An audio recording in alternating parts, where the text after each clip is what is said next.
7th of August, 1941, in the city of Calcutta,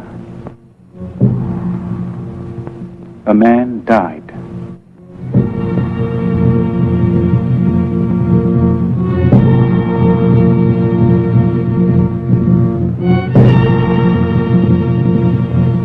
His mortal remains perished, but he left behind him a heritage which no fire could consume. It is a heritage of words and music and poetry, of ideas and of ideals, and it has the power to move us, to inspire us, today and in the days to come. We, who owe him so much, salute his memory.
Founded in the year 1690 by an Englishman named Job Charnock, Calcutta, 100 years ago, was a thriving metropolis.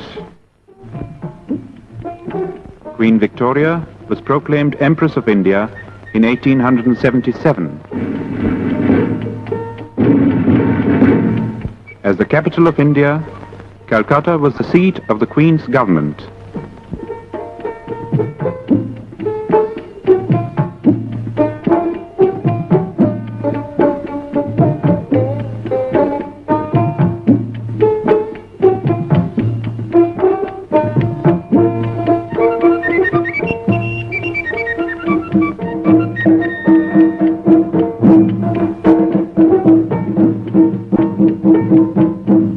In the northern part of the sprawling city, in the area known as Jorashako in Chitpur, was the family residence of the Tagores.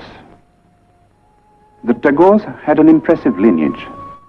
It dated back to the first group of learned Brahmins that came from Kannauj and settled in Bengal in the 8th century. 1,000 years later, Panchanan, a descendant, came to the new city of Calcutta and found a lucrative position with a British shipping company.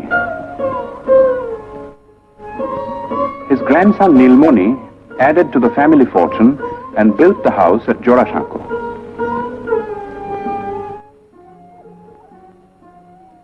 The peak was reached with Nilmoni's grandson, one of the most brilliant and colorful figures of the 19th century. Dwarkanath Tagore combined cultured sophistication with a largeness of heart and a rare degree of business acumen. Coal, sugar, indigo, exports, banking, newspaper. There was no end to his enterprises, and he succeeded in all. If his earnings were fabulous, so were his spendings.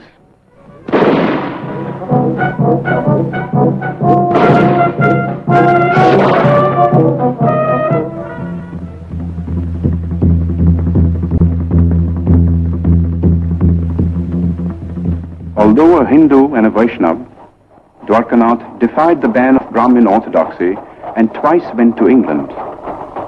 There he had an audience with Queen Victoria, discussions with Gladstone, and dinner with men like Dickens, Thackeray, and Max Muller.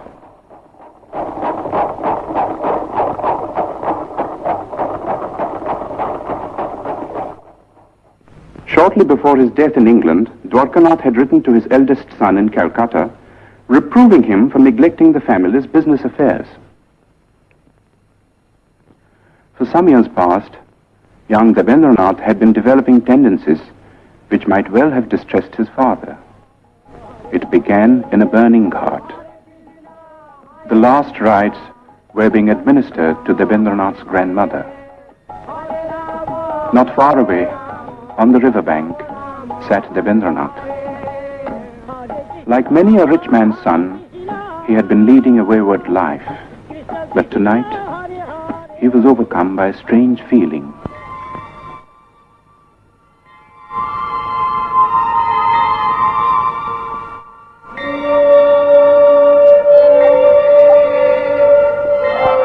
Worldly possessions seemed to lose their meaning for him. This led to a period of profound disquiet, followed by a ceaseless quest for the meaning of existence in the great source books of the East and West.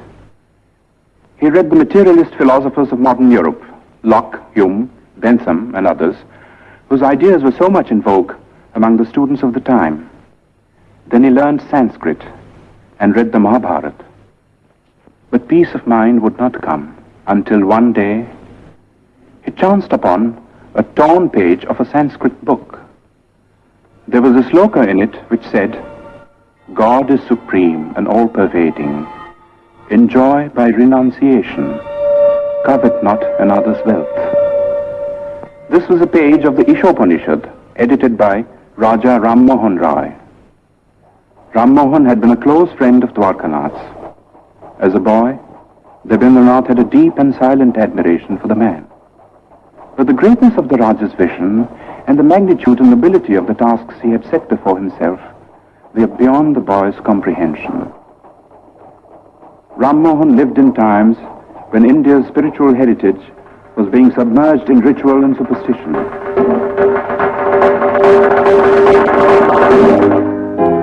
While in the West, a whole new concept of humanity was emerging. Ram Mohan advocated Western education for Indians because he wanted the new ideas of the West to spread in the country. He also wanted that we should respect what was old and true in our own heritage. In the Upanishads, for instance, which revealed to him the monotheistic basis of Hinduism. Ram Mohan's work was left unfinished by his death in England. But Rabindranath, inspired by the 2 lines of Sanskrit text, went on to prove himself to be the Raja's true spiritual son and heir. Rabindranath suffered social ostracism for preaching the monotheistic faith that he called Brahmoism, but to his followers, and there were many, he was Maharshi, the great sage. When Rabindranath was born, the Maharshi was 45 years old. His wife Sharada Muni was 33. Rabindranath was the 14th child.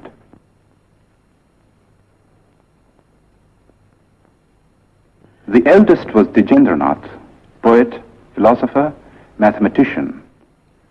Second son Satyendranath translated the Gita and Meghdut in Bengali verse and became the first Indian member of the Indian civil service.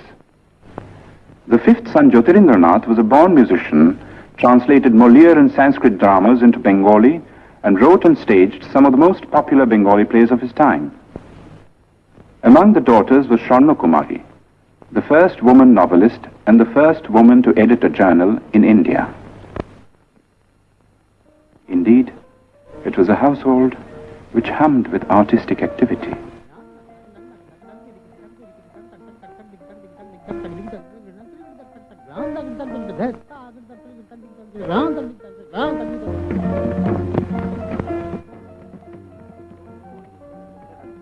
Oh, what else? Else shall I couple hell? Oh, fie, hold my heart. And you, my sinews, grow not instant old, but bear me stiffly up. Remember thee? For Roby, the time hadn't yet come to participate in the activities of the elders. Going out in the street was forbidden too, and this was indeed a pity, for nothing seemed more fascinating to the boy than the world outside.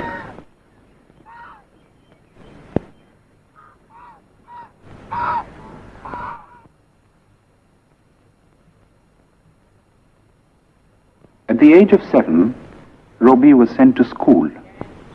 See a box. তুমি কি একটি বাক্স দেখিতে পাইতেছ? Yes, I can see a box. হ্যাঁ, আমি একটি বাক্স দেখিতে পাইতেছি। Yes, I can see a box. Robbie went to 4 schools and hated them all. But to say that he lacked education would be wrong. For his third brother Hemendranath saw to his studies at home, and it was all done by the clock.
When Robbie was 12, Rabindranath went on a trip to North India and took the boy with him.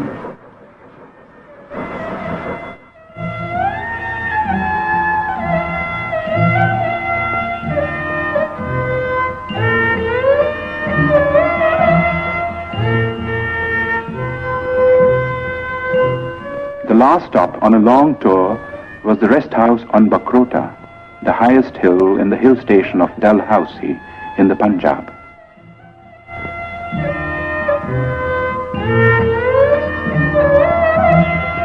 Robbie was told by his father to roam about on his own.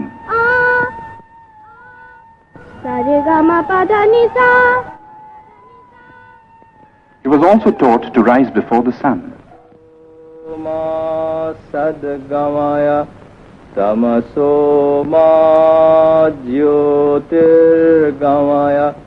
And to handle money and keep accounts.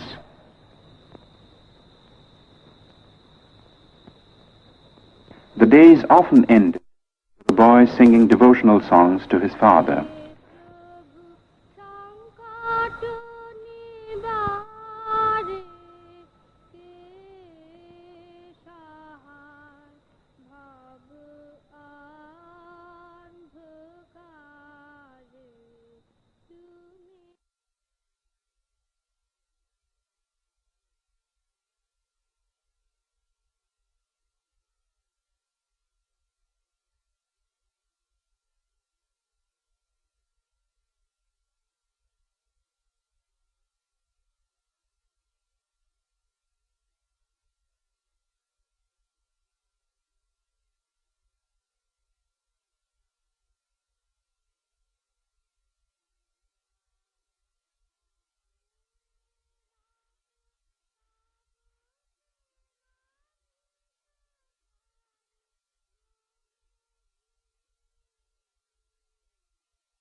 Robbie was 13 when his first book of verse, Kobi Kahini, came out.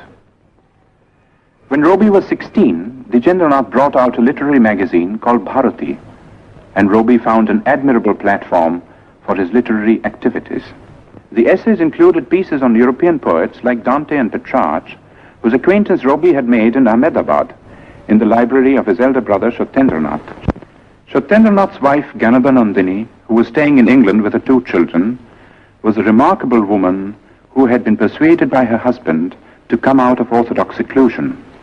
Robbie set out for England in the summer of 1878 and joined Ganadanandini in Brighton. If the plan was to provide the boy with a proper education, it came to naught, for Robbie returned without completing his course of studies at the London University.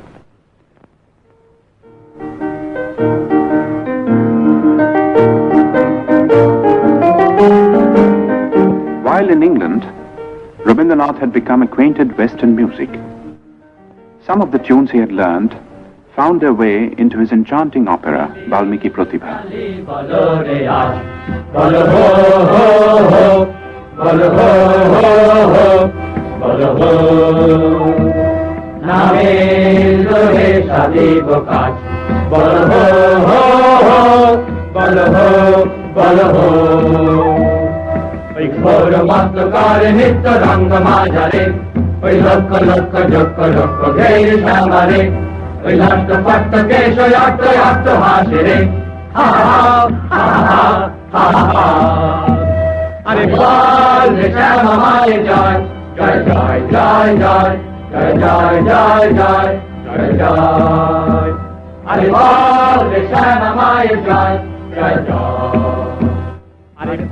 There were other tunes, however, which came from classical Indian ragas, used for the first time in an operatic context.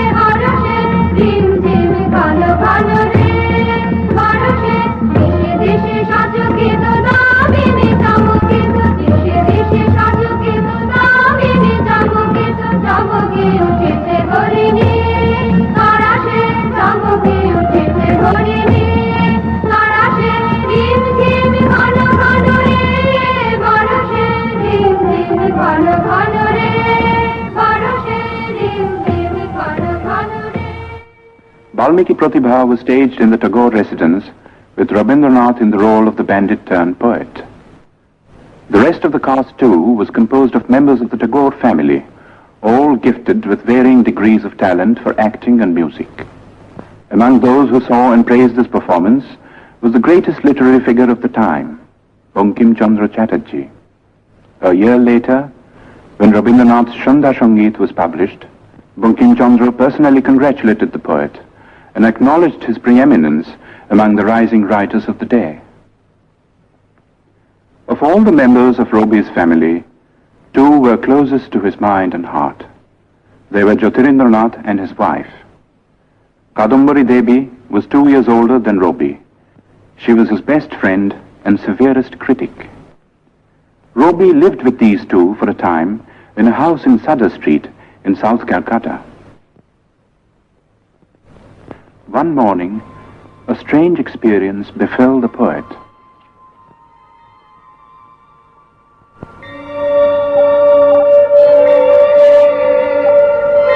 One day, while I stood watching at early dawn, the sun sending out its rays from behind a tree, I suddenly felt as if some ancient mist had in a moment lifted from my sight, and the morning light on the face of the world revealed an inner radiance of joy.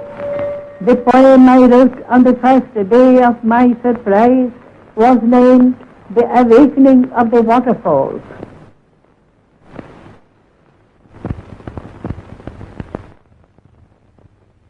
At the age of 22, Rabindranath married Bhavatarini Devi. The old-fashioned name was later changed to Mrinalini. 2 months before the wedding, Rabindranath had received a letter from his father in which he was asked to prepare himself to look after the family estates. After a period of initial training in the estate's offices in Calcutta, Rabindranath found himself in the very heart of rural Bengal, in the region around the river Padma. With a worldly wisdom unusual in a poet, but characteristic of the Tagores, Rabindranath in later life set about in a practical way to improve the lot of the poor peasants of his estates, and his varied work in this field is on record.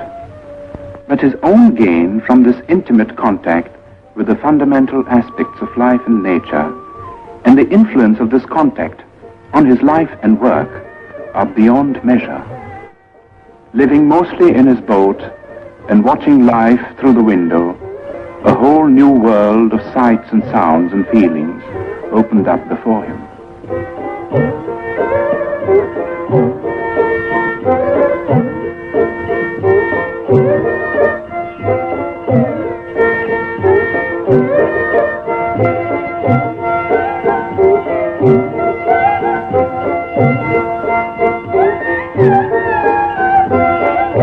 It was a world in which the moods of people and the moods of nature were inextricably interwoven.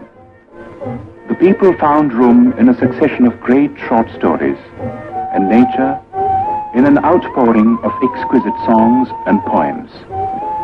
Dominant was the mood of the rains, exultant and terrible.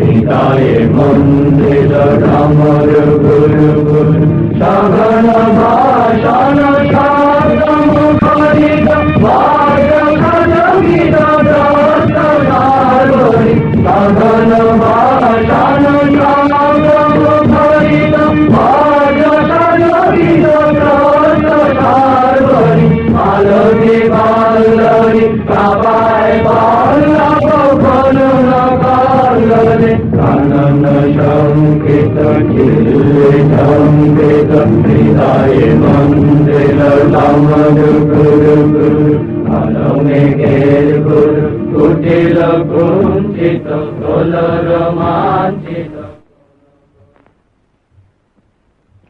In 1901, Rabindranath was 40 years old.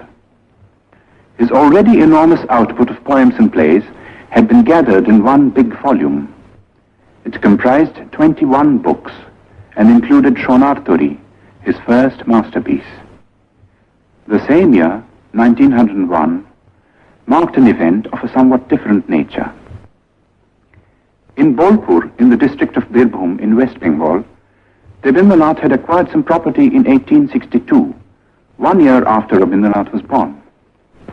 The property was made over to a board of trustees, and the deed specified that the place was to be used for meditation on the supreme formless being.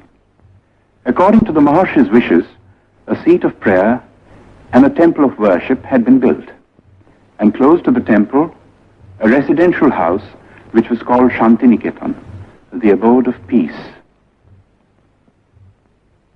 Rabindranath had been worrying about the education of his children, and had decided to start an experimental educational institution in Shantiniketan.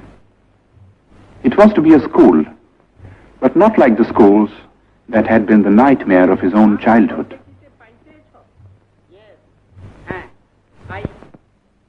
It was to be like the forest hermitages of classical India.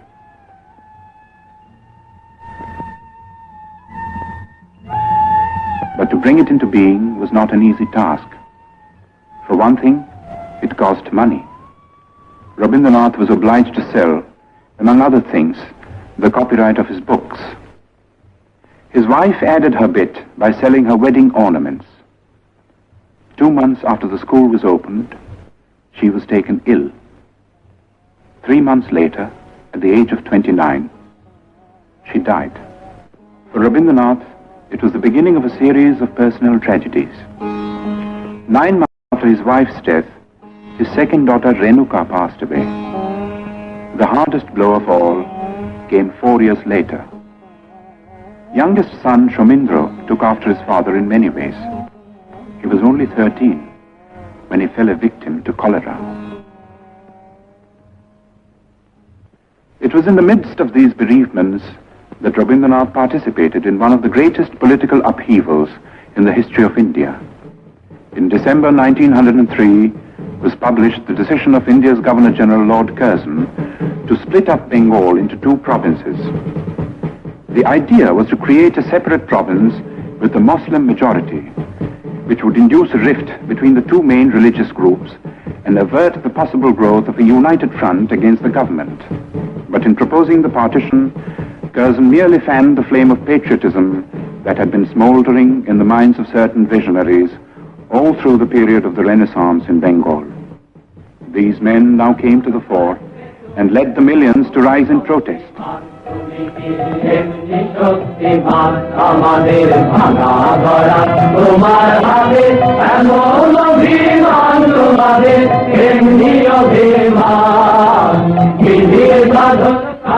The series of stirring patriotic songs which Rabindranath composed for the occasion were sung in procession in the streets of Calcutta, with the poet himself in the lead.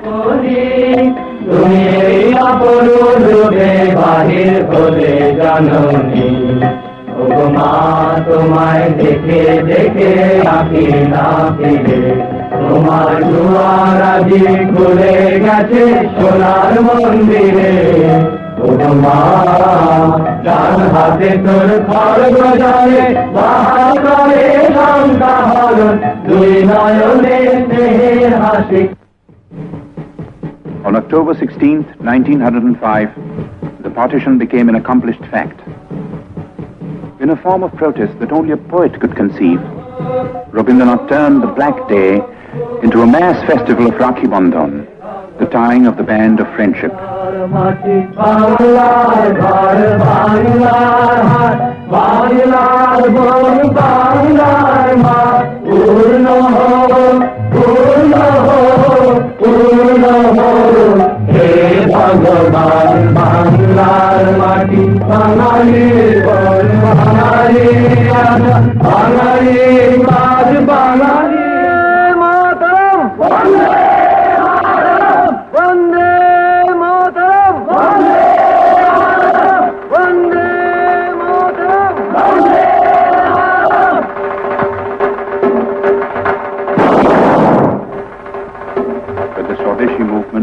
Fated to grow and assume a character which was not possible to foresee in its early stages. While admitting the bravery and patriotism of those who killed or were killed in a reckless bid for freedom, Rabindranath could not condone terrorism. He stated his credo in clear terms. The path of violence was not for India. Good could come only out of constructive work carried out in a spirit of tolerance. He had himself followed up his retirement from the political scene by devoting himself to the work of rural welfare in his estates. And there were other activities too. He was teaching at school, editing journals, and engaging himself in every conceivable form of literary activity. That his own countrymen now regarded him as their leading man of letters was proved by his 50th birthday celebrations in Calcutta. Sponsored by the Bengal Academy of Letters and attended by thousands, it was a unique occasion and the first time that such an ovation had been given a literary man in India. But to the outside world, Rabindranath was still an unknown name. The object of Rabindranath's visit to England in 1912 was to study the educational methods of the West and also to acquaint the West with his own work at Shantiniketan. He happened to carry with him on this occasion a notebook containing his own English translations of some of his songs, mainly from Gitanjali. He showed these translations to the English painter William Rothenstein, who had met him on an earlier visit to India. Rothenstein was so impressed that he sent a copy of the translation to the well-known Irish poet Yeats. In introducing the poems to a gathering of English writers and intellectuals, Yeats said, "I know of no man in my time who has done anything in the English language to equal these lyrics. Even as I read them in this literal prose translations, they are exquisite in style and thought." Gitanjali was published in England in the same year. There has rarely been another instance of a poet gaining world fame in like manner. The Nobel Prize came in 1913 and the knighthood in 1915, while war was raging in Europe.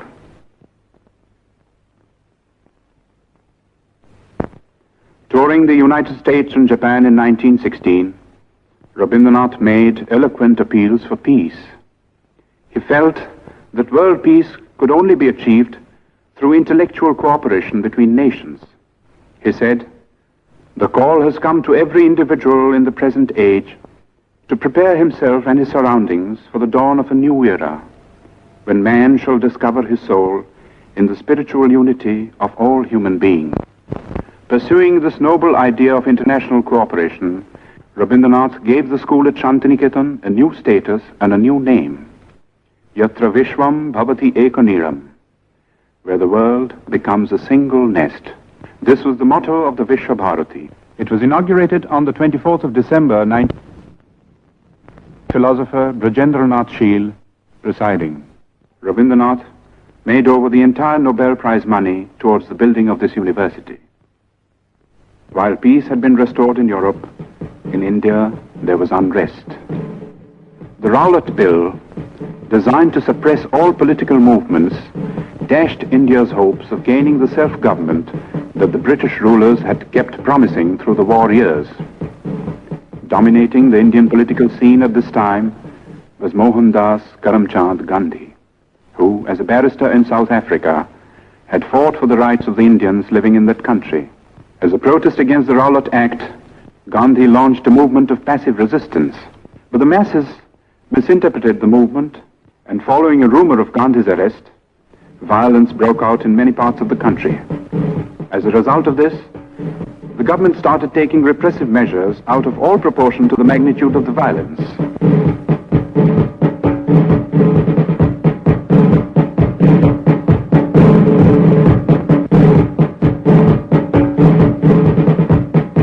In the Punjab, martial law was declared.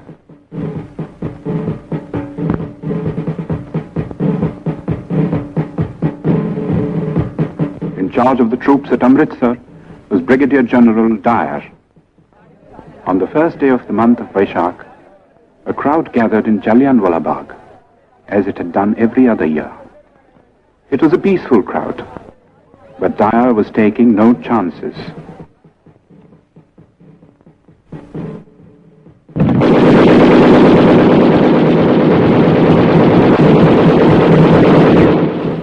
News of the Amritsar incident was suppressed by the government, but details filtered through to other parts of the country, and even to the abode of peace.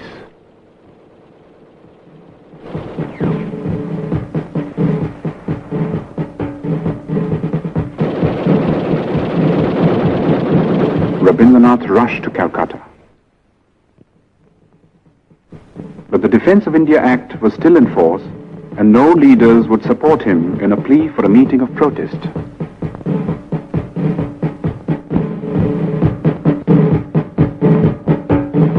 At 4 o'clock in the morning of May the 30th, Rabindranath finished writing a letter.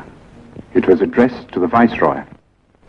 Condemning the government for the killing in the Punjab, Rabindranath ended by saying, "And I, for my part, wish to stand shorn of all special distinctions by the side of my countrymen, who, for their so-called insignificance, are liable to suffer degradation not fit for human beings. And these are the reasons which have painfully compelled me to ask Your Excellency to relieve me of my title of knighthood."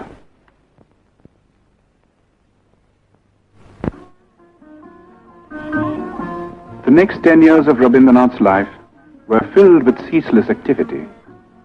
The urge to travel and the necessity to collect funds for his university took him to all parts of the world, and the West, as much as the East, welcomed him with open arms.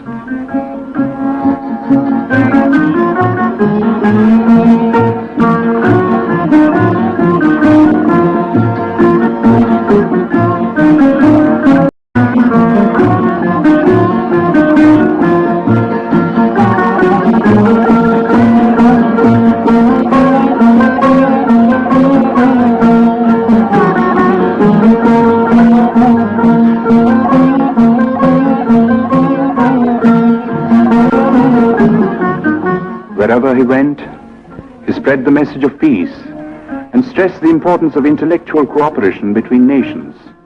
He said, "We ought to know that isolation of life and culture is not a thing of which any nation can be proud. In the human world, giving is exchanging. It is not one-sided." He also said, "I do not put my faith in any new institutions, but in the individuals all over the world who think clearly, feel nobly, and act rightly. They are the channels of moral truth." His great humanist ideas found an echo in the best minds of Europe, and some of them became his close friends.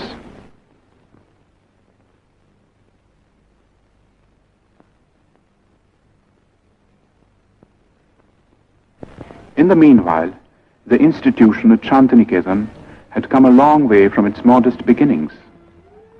Its scope for studies had greatly increased. There was Kalabhavan for the study of painting, under masters like Nandulal Bose.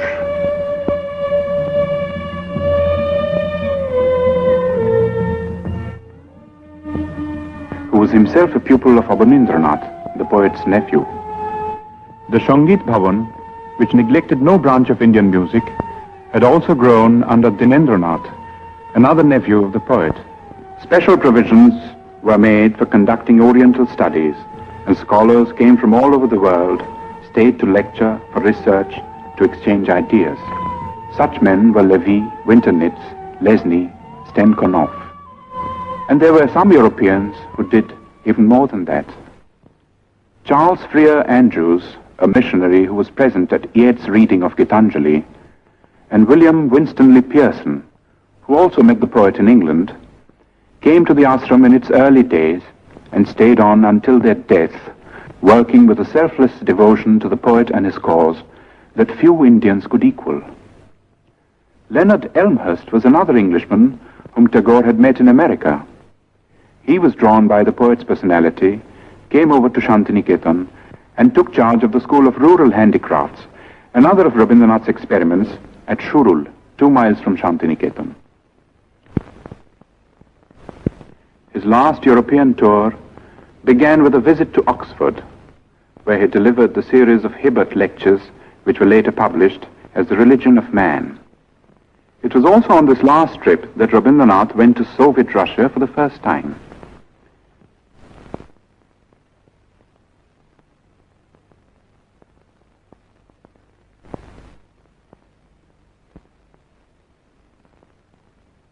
On the eve of his departure from Moscow, he told his hosts, "You have recognized the truth that in extirpating all social evils, one has to go to the root, and the only way to it is through education." In Russia, as well as in other countries that he visited on this tour, Rabindranath held exhibitions of his paintings. At the age of 70, Rabindranath had found a new outlet for his creative urge. It was astonishing the way it started.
In 1931, the leading citizens of Calcutta united in an appeal to observe the poet's 70th birthday.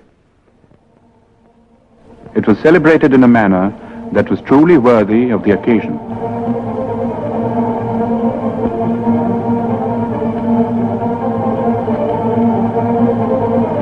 The Golden Book of Tagore was a testimony to the love and reverence that the intellectuals of the world bore for Rabindranath. Its sponsors consisted of 3 Europeans and 2 Indians. There was Romain Rolland from France, Albert Einstein from Germany, the poet Kostas Palamas from Greece. The Indians consisted of the scientist Jagadish Chandra Bose, who had been the poet's closest friend for 40 years. The other Indian was Mahatma Gandhi. In physical appearance, in personal habits, and in general outlook, the two differed considerably. At several moments of crisis in India's political history, the two had disagreed over the course of action, but these were on the surface. Their deeper affinity transcended all occasional barriers.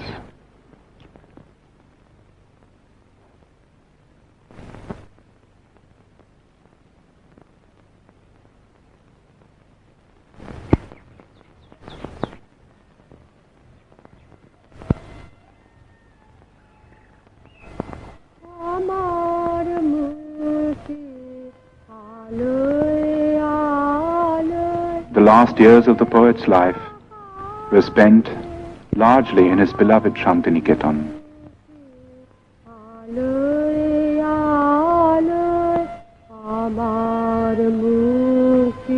He had a choice of small houses built for him, for he never liked to stay in the same house or even in the same room for long.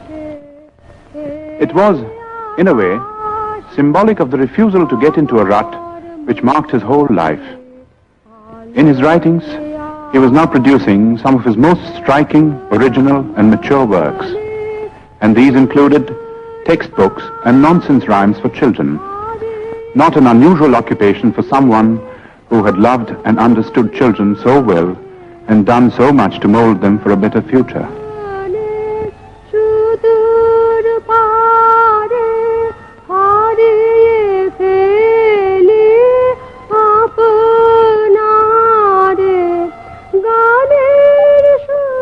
His health was failing, but calls of duty, which he was ever ready to answer, gave him little rest.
On the 7th of May, 1941, Rabindranath was 8 years old. 3 months later, he was to leave Shantiniketan, never to return.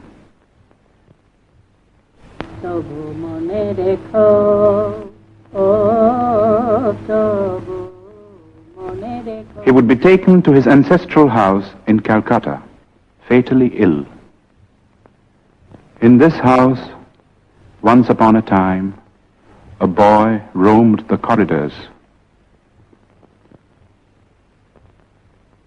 যদি দূরে যাই চলে তবু মনে রেখো।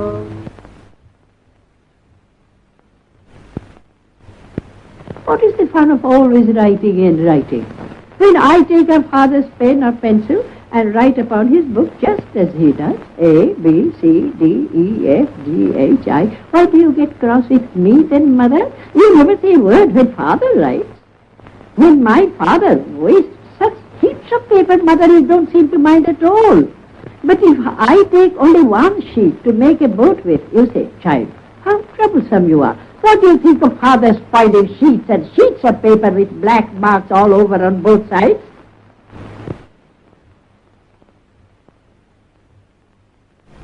একদিন যদি খেলা থেমে যায় মধুরাতে তবু মনে রেখো, ও তবু মনে রেখো।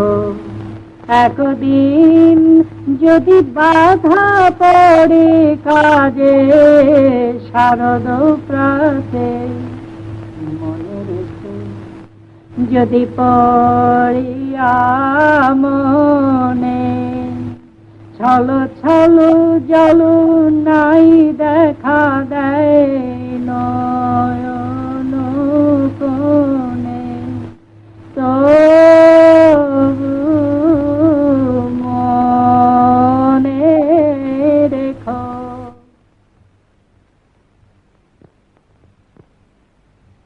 Rabindranath attended the 80th birthday celebrations in Shantiniketan in spite of his failing health. Today, for the occasion, he had composed a message, his last message to the world. It was called The Crisis in Civilization. It concerned itself with the state of the so-called modern civilization, a civilization that was being shaken to its very roots by barbaric wars of aggression.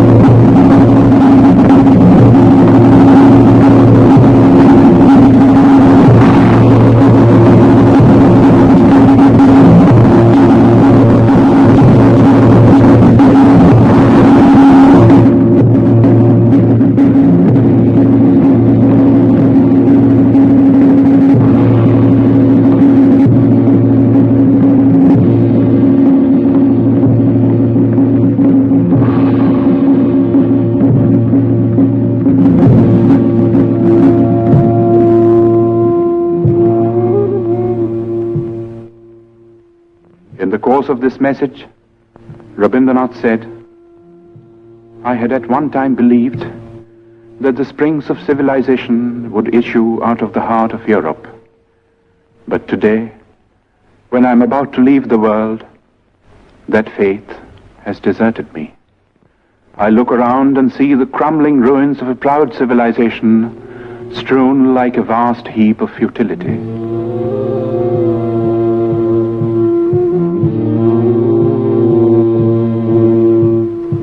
And yet, I shall not commit the grievous sin of losing faith in man. I shall look forward to a new dawn, to a new chapter in history when the Holocaust will end and the air will be rendered clean with the spirit of service and sacrifice. Perhaps the dawn will come from this horizon, from the east, where the sun rises. On that day, will unvanquished man retrace his path of conquest, surmounting all barriers to win back his lost human heritage.